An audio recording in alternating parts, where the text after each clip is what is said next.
Everybody, can you hear me okay? Yeah. It's kind of like when I played with Chris in the 4th of July golf tournament at the country club. I got nothing. I didn't offer it. I was so bad.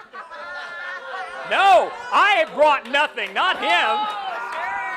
I stunk. No, I was freaking horrible. No, Lord, you carried me. I couldn't even get the ball airborne, dude. It was awful. Happy Bucks. Who was collecting those? Happy Bucks. Happy Bucks. I'm a grandpa as of last Thursday. Yep. Brendan Roberts is my son-in-law. He's on the women's basketball staff. He's the one that stands out. He's the big, tall, looks like he could whip anybody's butt at the end of the bench. He's a video coordinator. He married my oldest daughter, Mara, and they had a girl at Stillwater Medical Center a week ago and about an hour ago, Sloan Elizabeth. So doing great. Mara had a C-section, doing pretty well. Brendan is so much better at that than I was. It's like, dude, man, you got this down. I was like struggling. So anyway, very, very joyous time in our family. Very joyous. And my daughter's been home from New York City, and her boyfriend, we're lucky enough to get her back, and so it's been it's a wonderful, wonderful time. It's an interesting comment my wife, Mary Beth, made to me a couple weeks ago. She's not usually a smart aleck, but she does have a few now and then that are pretty good. And she says to me, I've gone on walks, as I do, and literally taken the roster with me to study it. I've never done that before. I've never done that before. And she says to me finally, she says, you know, looks like you have a new job, except you didn't get paid more money and you didn't relocate, because nothing is the same. Players are all new. Coaching staff's all new. Some of the support people are new you deal with on a daily basis. You basically just started a new job. It's like, yes, I did, and thank you for that. Yeah. It is it's a strange time. It is a very strange time. So I want you to think of it, though, like this. There's a couple of things. It's almost as if the way our program was built, you know, ministers, priests, they always talk about things in life passing away. In some ways, that has passed away. It's just because let's think about all that's happened. We had certain things we were really, really good at that led to our success. Obviously, as Pat Jones said eloquently one day at practice, looking under every rock in Texas and finding talent that could be developed into NFL-level talent. They were all over the place. James Washington, obviously one of the classic examples. Right here in Oklahoma, Malcolm Rodriguez. Nobody wanted him. Jaylen Warren was just a guy from Utah State that we didn't even know how much he'd play. Well, now he's like the baddest running back in the NFL. He got fined for pass protection. That never happens. And the offensive lineman paid it. As soon as they found out, they just said, dude, you're not paying a dime. We'll take care of this. I mean, are you kidding me? So we were really, really good at that. And that's how we built a program and had success. In another way that we sort of behind the scenes gathered a lot of talent to fill in holes is the graduate transfers. And we were really good at finding those guys, and we found a bunch of pros that were graduate transfers. We had a bunch of defensive backs. Michael Hunter that played in the NFL, Lindsey Pipkins that played in the NFL. There were offensive linemen, high-level offensive linemen that we had. I don't know that many of those went on to the NFL, but we had lots and lots of those guys that filled in holes on our team where we needed some help. And not only started, but played in the NFL. That's gone. And if you develop talent, you have to fight your tail off to keep it because somebody's going to come with a Brinks truck full of cash. Now, we're better at competing for that talent now, but it's just totally different. It is like, in some ways, we're starting over because all the methods we used that worked so well, they don't matter anymore. Now, another thing that changes, they say we got the best facilities. That helps a little bit. That hasn't totally gone away. It's not as big a deal as it used to be by any means. What does matter, and I think it might matter even more, is Rob Glass. So that's a good thing. I think listening to guys come in and talk about why they're here, they see that as a way for them to grow and get ready for the National Football League. Get their bodies ready. Because Jaylen Warren would be the first to tell you the reason he's in the NFL is because of Rob Glass. Now, he got faster when he was here. It's a great story with Jaylen. He came to practice maybe a year and a half ago, it was in the spring, we were just sitting there talking. I said, I got to be honest with you. When you ran for 75 yards for a touchdown at Boise, no offense, man, I didn't know you were that fast. He looks at me and said, I didn't know I was that fast either, to be honest. He said, that's Rob Glass, made him faster, stronger. And now, I mean, he is a beloved guy in the NFL just because of how he plays. Every down is like, World War III to him. And as long as he stays healthy, that's a good thing. So that matters. That matters a lot. Here's what's interesting about these guys that we've paid to come in, because we have paid them. Let's just call it what it is. I sat down, I think I interviewed 35 of them, some few returnees, over 5.5 hours. I had a break to eat 2 pieces of pizza, and we just rolled through it. It's about a month ago. And it was awesome to sit down with them and hear their stories and research them to prepare for that. But I texted Coach Gundy afterwards, and I said, it's like I'm interviewing NFL guys. They're so professional in how they conduct themselves, professional in how they do the interviews, professional in how they interact. It really struck me.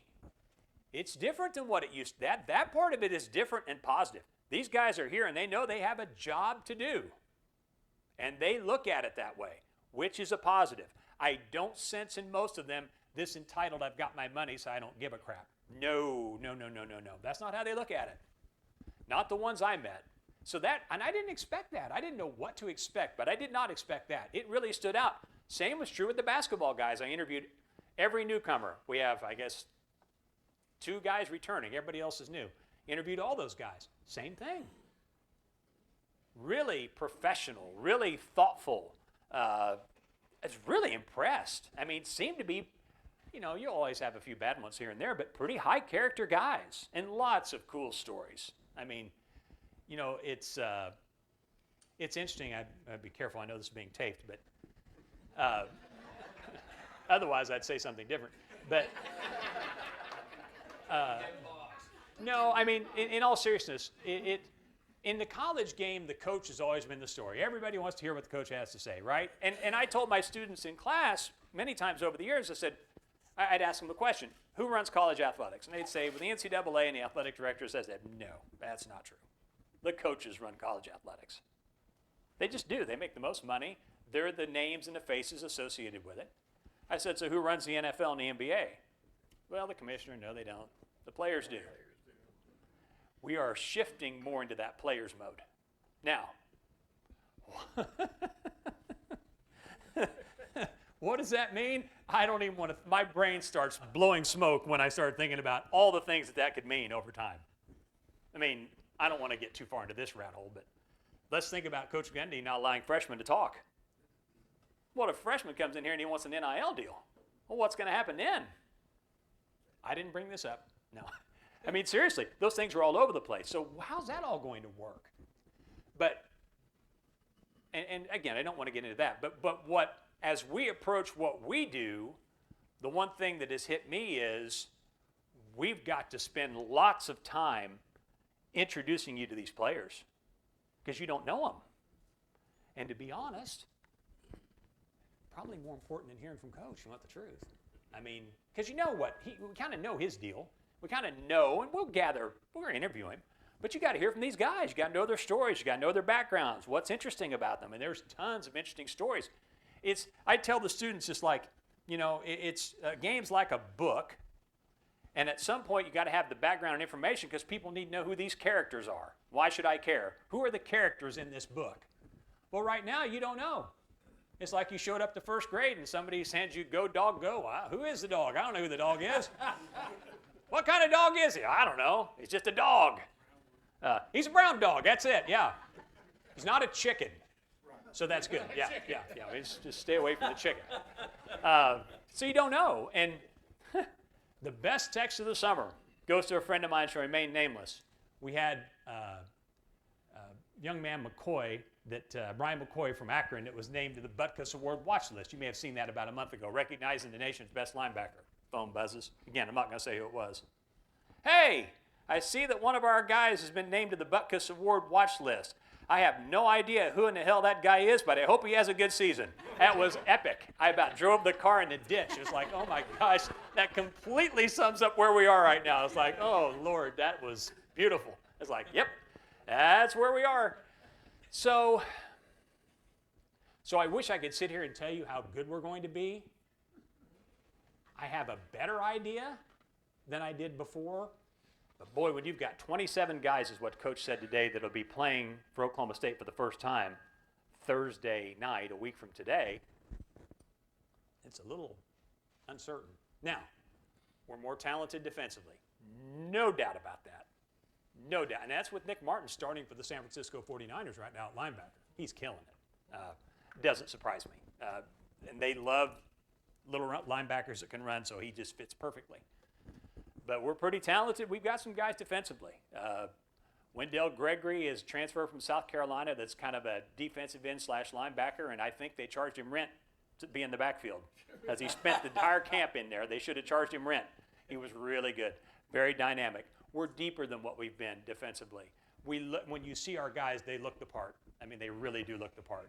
So physically, we look better. Brian McCoy's a good player. I mean, at one time, we had the freshman All-American, Duhan from UTEP, and he's moved up to second team now. But shoot, for a good part of camp, as a freshman All-American, he was third team. So that tells you we're doing okay. And the Smiths, all of them are back in the secondary doing what they do at corner and safety, and they're better and more experienced, and so that's really good. So and now, our defensive coordinator now, there's not a passive bone in that man's body. Todd Grantham, holy cow, it will be aggressive, trust me. And if you ever hear him, you'll hear him from a mile away, because that old guy from Pulaski, Virginia now, he can holler, and the players know it. I mean, it is intense. That whole defensive staff is really intense, and we probably needed that. It's a different deal. Guys are coaching their butts off. Gundy comes up to me yesterday at practice. He walks over and says, well, I like my coaches coaching this hard, but he said, it's a good thing we're not Catholic. We need a whole damn field house to hold all the confessions we'd have to have.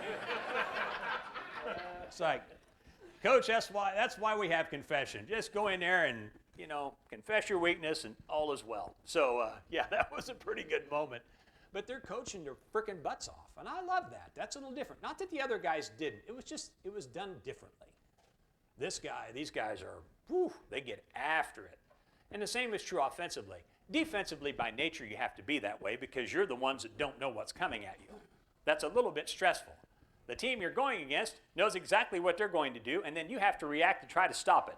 That thought in and of itself is stressful to me. It's like, oh, God. What happens if we get out of alignment one place, it's an 80-yard touchdown. So it's a little stressful. Offensively, I think our offensive line is better. We have lots of running backs. I mean, we can kind of pick. Rodney Fields is the best, though. He's fast. He's shifty. He's powerful. He didn't do a lot in camp because he was recovering from an injury, but he is the guy. And the young man Hicks from OU brings us more of a power guy, so he's good. The young man Jabril Brock, who's from Rochester, New York originally, played at Maine, and then at Georgia State has come on late. And then we still have Trent Howland and Ceci Valahi. So we have a lot of guys there. Receiver, honestly, inside, we've done well. I'm waiting for one of the outside guys to just wow me a little bit. It's not that they're bad. Where's Dez? I mean, can we go get him real quick? I mean, we don't have that. I mean, if you're looking for a Biletnikoff Award winner outside, we don't have that yet. Doesn't mean they can't be, but we don't have that yet. So, and everybody wants to know about the quarterback. Haas is super, super, super fast. Haas Haney, who came to TCU with Coach Meacham, the offensive coordinator. He can really run. Zane is probably a little more the complete package. He can't run as fast as Haas, but he's a good thrower. He throws it well. So Coach has been very close to the vest on what he wants to do with that. I kind of think I know how that's going to go, but since he's being so close to the vest, I'd probably better be too. But I think I know how that's going to play out. Have a decent idea. But, Haas is an interesting guy. His dad, I think, is pretty wealthy. All his family roots are at TCU. His mom and dad met in the academic center at TCU. She handed him a note, his dad, with their phone number on it, and here we are. So why didn't that happen to me in college? It's like, no. I mean, he's like, did you get a note handed to you in class by a cute girl? Nope. Dave, it gets old. You want to go to? Hey, kid, so. Well, you can spot them from Ida Bell a mile away, can't you? Oh. Something gets old. Yeah. Oh, okay. Well, all right. Never mind. Back to the topic at hand. But he's, as a result, his dad's done well, and they have a training facility they built on their land, and Mac Jones, NFL quarterback, you probably remember him with the Patriots, comes there and trains on a regular basis. So he's been exposed to Mac and has had a chance to learn from him. Really kind of a cool story, one of many that these guys have to offer about their backgrounds and their families, and it's super, super cool. So you'll hear more features probably than you've ever heard in our pregame show, and we'll work that audio. Some of that's posted on the website in condensed fashion if you want to see them, but you're going to hear a lot about these guys. You need to know who the actors are. Who are these guys? And why should I care? Well, it's Oklahoma State, but it helps when you've watched a guy come through the program and you've watched them when they've struggled as a freshman, and you've got to know a little bit about their families, and you've seen their mom and dad hug them after a basketball game. Those things sort of build up an investment in you as a fan into that particular athlete. Well, we don't have that now, so we've got to speed that process up. So we need to do everything we can to help you get to know these guys. And basketball's in the same boat. So, I do think, here's the deal. You have brand new quarterback, no one has started a game, okay? You have coaches that in some cases have coached together in a game, but very few of them have. So they've never gone to battle before. So that's all new. Not to mention all the other new players. I don't know what next Thursday should look like. UT Martin's team has been to the 1AA playoffs, I think 3 of the last 5 years, 3 of the last 4, I think. It may be a freaking struggle. I'm not going to lie to you. Do not be surprised if it is. There's so much new. I mean, if you're going into that game with the expectation we're going to obliterate them, I'm just going to tell you, don't go there. Don't do it. Don't. Because it's too new. And that doesn't mean we're going to be bad, but it's going to be a process. I mean, it's going to take time. The schedule sets up pretty well that way. Oregon, live in their own world, will be a 3-touchdown underdog, get through it, don't get anybody hurt. Maybe you get lucky and have a chance at the end, but I'm just sort of saying, hey, let's get through that. Now, maybe we'll play well. I hope. I'm not trying to be defeatist. I'm just saying we've got bigger fish to fry than worrying about one game, okay? That's the Big 12. Keep getting better until we get to the league. Now, where's the money really going to be made? First 2 conference games of the season are the games. Home for Baylor and at Arizona. Some people think Baylor is a favorite to win the league. I'm not buying that. I know they had some guys back on offense. I think Dave Aranda's a really good defensive coach. I'm just not. It seems like with him as coach, whenever the expectations have been high, they've flopped. So I'm counting on that again.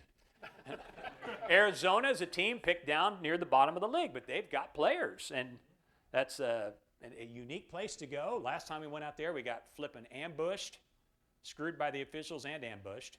In fact, we called the Big 12 supervisor that we all know on the way to the airport Sunday. It's like, Walt answers, Robert, I've already heard about it. Yep, I know. It's like, and then he proceeded to tell us, well, boys, I'll just let you in on a secret. That's why the officials we fire in the Big 12 work in the Pac-12.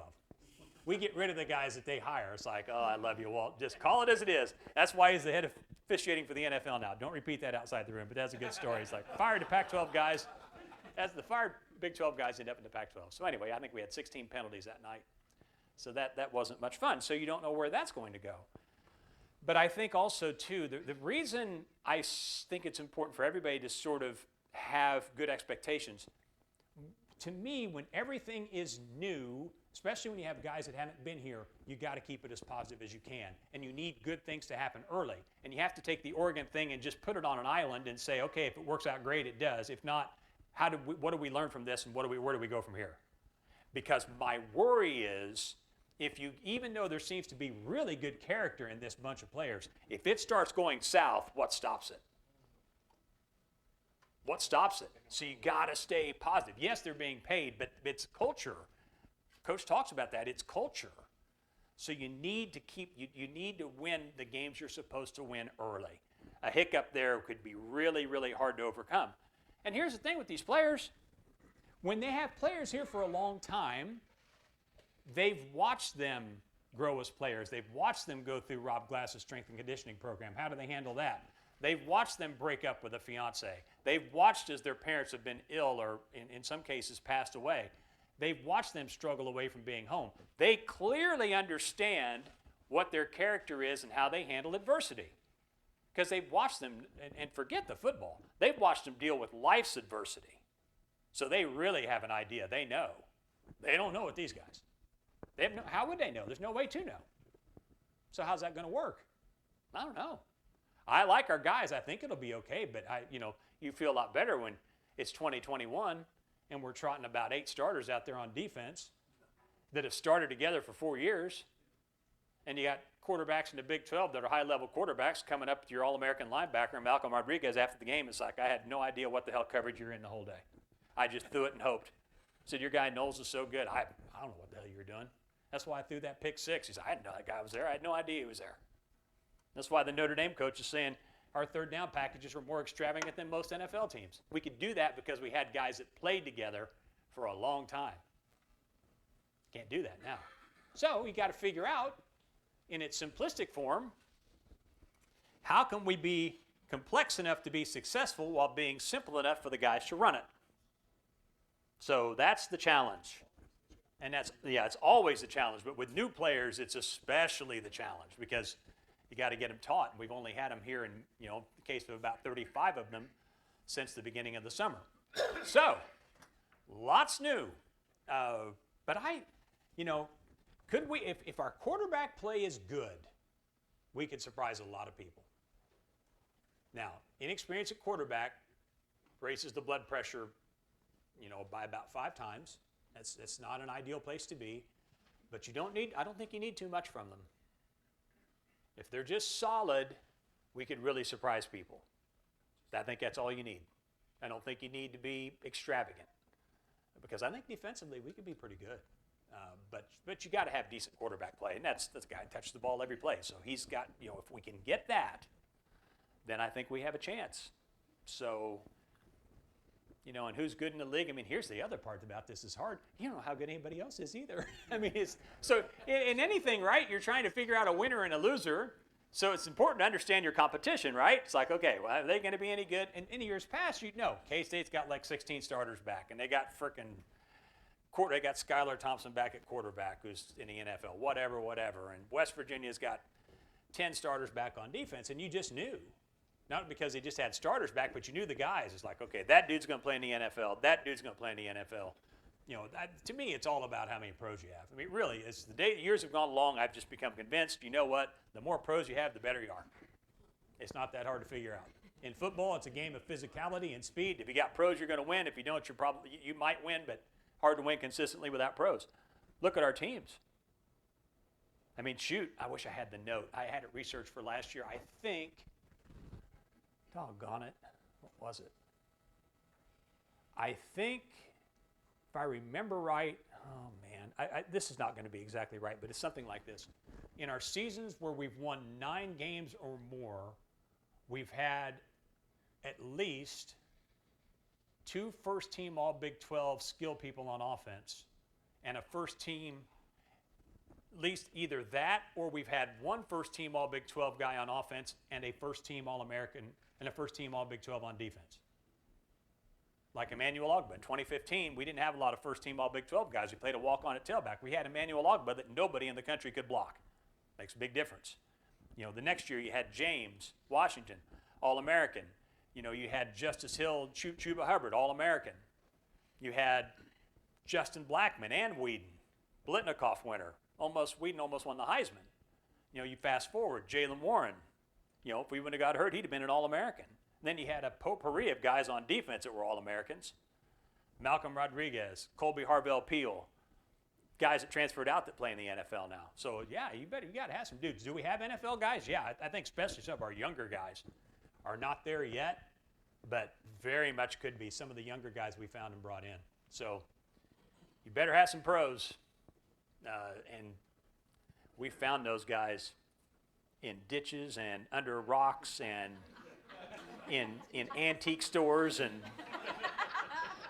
in a cafe in Texas over pancakes and eggs. I mean, we found them everywhere.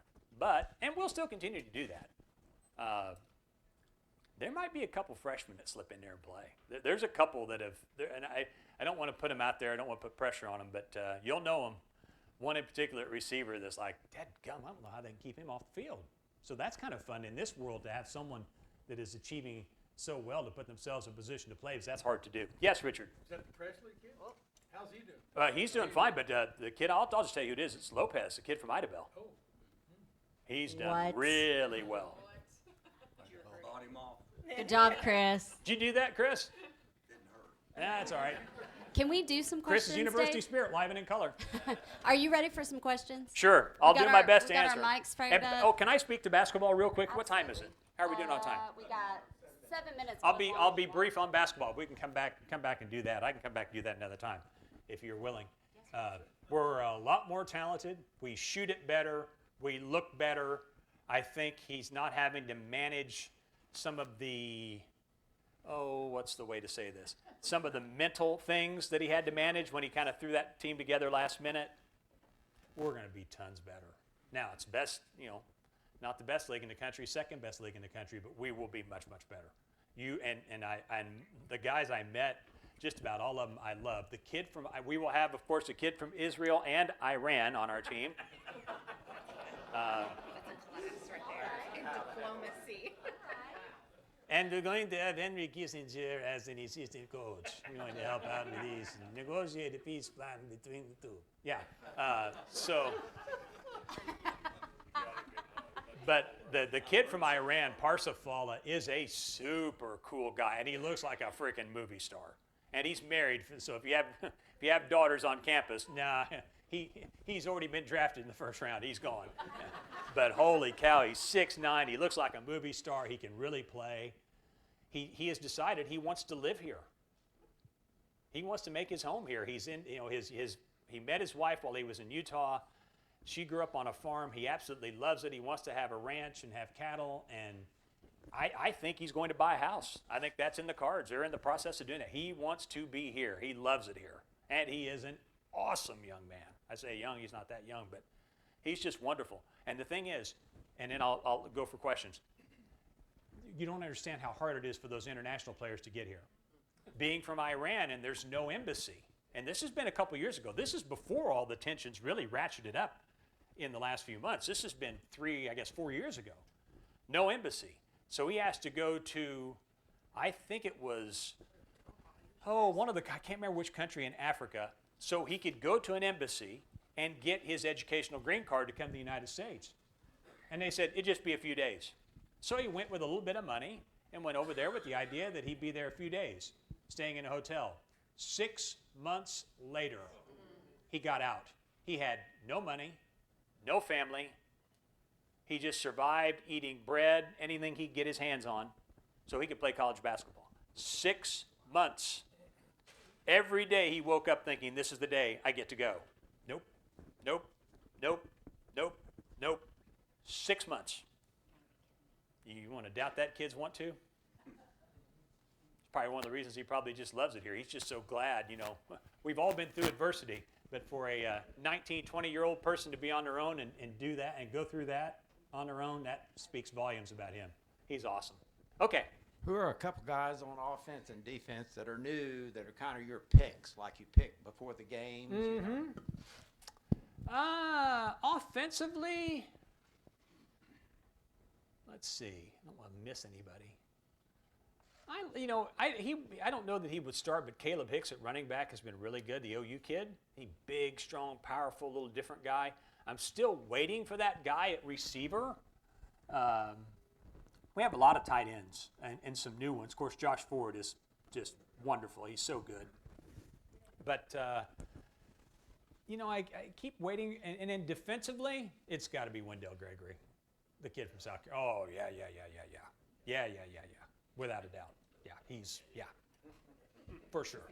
Yeah, that one's easy. I'd pick him 10 times. Oh, yes, I'm sorry.